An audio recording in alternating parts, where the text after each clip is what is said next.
Hello dear students, in the sequence of integral transform, we will study today the Millian transform and their elementary properties. So this is the lecture 1.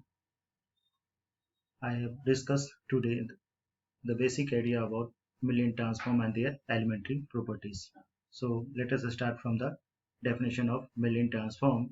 The Millian transform of the function fx where 0 less than x less than infinity is denoted by m of fx such that p or f of p and is defined by m of fx such that p equal to fp equal to 0 to infinity x to the power p minus 1 fx dx.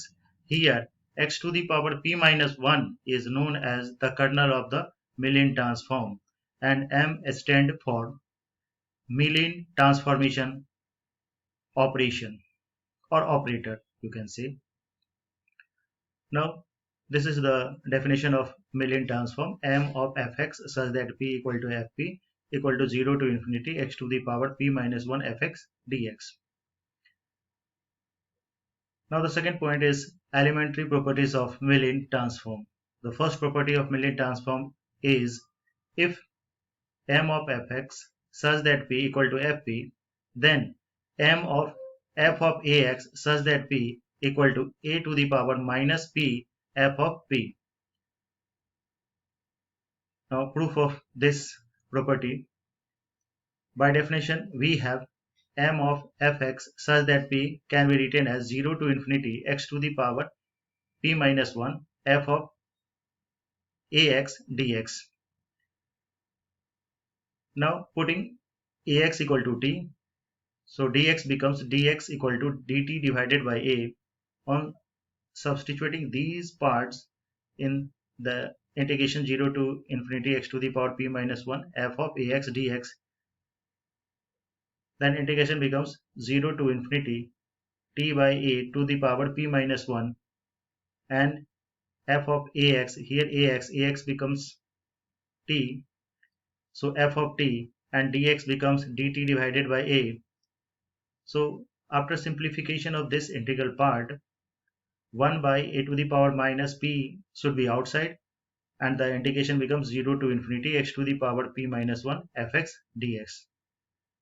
So it can be written as a to the power minus p. 1 by a to the power p can be written as a to the power minus p f of p. So this is the proof of first property of the Millian transform. Now the second property of Millian transform. If m of fx such that p equal to fp, then m of x to the power a fx such that p equal to f of a plus p plus a. Again start from a definition of the Millian transform. We can write this m of x to the power a f fx such that p equal to 0 to infinity x to the power p plus a minus 1 fx dx. See here in the definition of Millian transform 0 to infinity x to the power p minus 1 fx dx. Here in place of p the result is p plus a, so it becomes the value f of p plus a. This is the second proof of the property of Millian transform. Now the third property of Millian transform. If m of fx such that p equal to fp, then m of f of x to the power a such that p equal to 1 by a f of p by a is greater than 0. So this is the third property of the Millian transform, m of f of x to the power a such that p equal to 1 by a f of p by a. So proof of this property. By the definition we have m of x to the power a such that p equal to 0 to infinity x to the power p minus 1 f of x to the power a dx. Now putting x to the power a equal to t and x can be written as t to the power 1 by a. So dx becomes 1 by a t to the power 1 by a minus 1 dt. Now substituting these part in the integration. So it becomes on the right hand side of the this part 0 to infinity x to the power p minus 1 f of x to the power a dx. So 0 to infinity as it is, x becomes here x becomes t to the power 1 by a. So t to the power 1 by a to the power p minus 1 to the power p minus 1 as it is, f as it is, x to the power a is t, so here is t, and dx becomes 1 by a t to the power 1 by a minus 1 dt. So 1 by a as it is, 0 to infinity t to the power p by a minus 1 ft dt. So 1 by a as it is, and this integral 0 to infinity t to the power p by a minus 1 ft dt becomes f of p by a from definitions. So this is the third proof of the Mellin transform. Now the fourth property of the Mellin transform is if m of fx such that p equal to fp, then m of 1 by x f of 1 by x such that p equal to f of 1 minus p. By the definition we have m of 1 by x f of 1 by x such that p equal to 0 to infinity x to the power p minus 2 f of 1 by x dx. Putting here 1 by x equal to t, so x becomes 1 by t and dx becomes minus 1 by t squared dt. On substituting these result on the right hand side of the Mellin 0 to infinity x to the power p minus 2 f of 1 by x dx. So this part becomes the right hand side of the integral of Mellin transform becomes 0 to infinity x to the power p minus 2 f of 1 by x dx becomes 0 to infinity 1 by t to the power p minus 2 f of t, and here is minus 1 by t squared dt. So becomes 0 to infinity t to the power 1 minus p minus 1 ft dt, and this integral becomes the form of f of 1 minus p, because in place of p here is 1 minus p. So the result becomes f of 1 minus p. So this is the fourth property, proof of fourth property of the Mellin transform.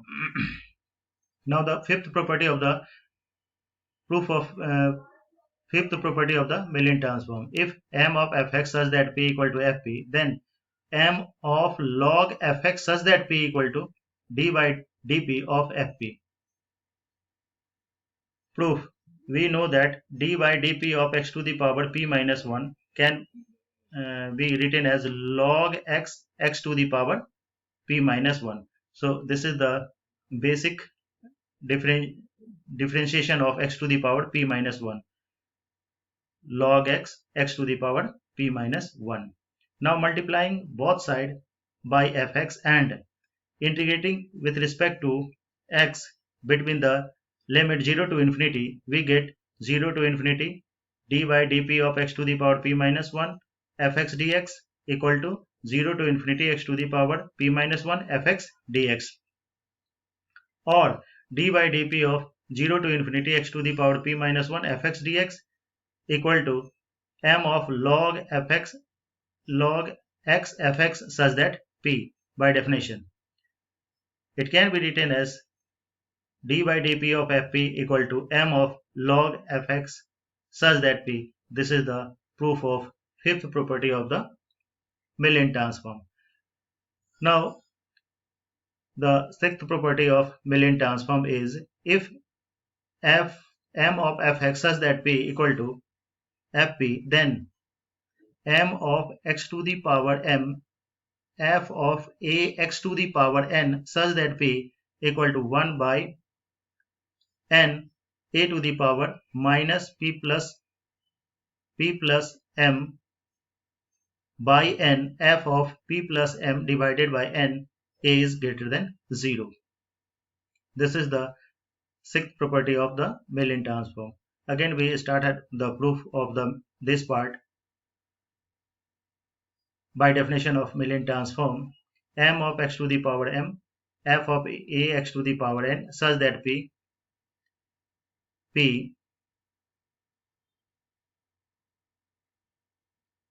so in the left hand side put ax to the power n equal to t, and x can be written as here ax to the power n equal to t. So x can be written as t by a to the power 1 by n, and dx becomes 1 by n t by a to the power 1 by n minus 1, and then differentiation of t by a is 1 by a and dt. Now substituting this value on the right hand side of the integral, it becomes 1 by n a to the power minus p plus m divided by n 0 to infinity x to the power p plus m by n minus 1 ft dt. So 1 by n as it is, a to the power minus p plus m divided by n, and this part 0 to infinity x to the power p plus m divided by n minus 1 ft dt becomes f of p plus m divided by n. Here in place of p plus m divided by n. So this is the proof of sixth property of the Milling transform. Thank you.